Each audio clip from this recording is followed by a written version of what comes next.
Guys, உங்களில் எத்தனை பேர் என்ன மாதிரி திங்க் பண்ணியிருக்கீங்க? அப்படி திங்க் பண்ணியிருந்தா ஆமான்னு சொல்லுங்க, இல்லையா இல்லைன்னு சொல்லிட்டு மறக்காமல் கமெண்ட் செக்ஷனில் சொல்லுங்கள். வாங்க இப்போ வீடியோக்குள்ளே போகலாம். நான் எந்த மேரேஜ் ஃபங்க்ஷனுக்கு போனாலுமே அங்கே வந்து நிறைய வெரைட்டி ஃபுட்ஸ் இருக்கும்.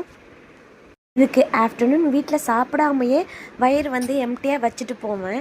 அங்கே நல்லா போயிட்டு ஃபுல் கட்டணும்னு சொல்லிட்டு. ஆனால் மக்களே, இங்கே தான் இருக்குது ஒரு பெரிய டெஸ்ட்டு.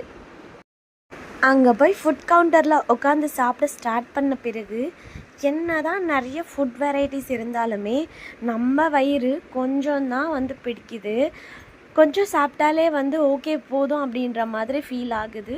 இது எனக்கு மட்டும்தானா இல்லை நிறைய பேர்த்துக்கு அந்த ஃபீலிங் இருக்கான்னு சொல்லிட்டு மறக்காமல் கமெண்ட் செக்ஷனில் சொல்லுங்கள். ஒரு வழியாக வீட்டுக்கு வந்துட்டோம். வீட்டுக்கு வந்து அந்த விஷயம்லாம் கலைச்ச பிறகு அங்கே ஒரு டீ போட்டு குடித்தாதாங்க மைண்டுக்கு ரொம்ப ரிலாக்ஸேஷன்.